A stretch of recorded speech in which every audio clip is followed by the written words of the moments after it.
শারজাতে আরব আমিরাত বাংলাদেশের ভালোই ঘাম ঝরালো। সমানে সমানে পাল্লা দিয়ে লড়েছে তারা, কিন্তু শেষ পর্যন্ত হেরে গেল বড় ম্যাচে অভিজ্ঞতার অভাবেই। 2 ম্যাচ টি-20-র প্রথম ম্যাচ বাংলাদেশ জিতে নিল 27 রানে। দারুণ একটি সেঞ্চুরি করে ম্যান অফ দি ম্যাচ হয়েছেন পারভেজ হোসেন ইমন।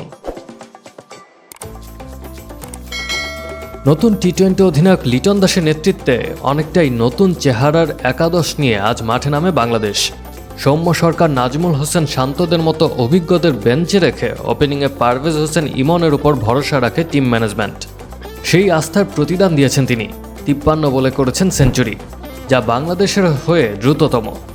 শারজায় টস হেরে আগে ব্যাট করতে নেমে নির্ধারিত 20 ওভারে 7 উইকেট হারিয়ে 191 রান সংগ্রহ করে বাংলাদেশ, যা আরব আমিরাতের বিপক্ষে টি-20-তে বাংলাদেশের সর্বোচ্চ সংগ্রহ, যেখানে পারভেজ হোসেন ইমন করেছেন 100 রান।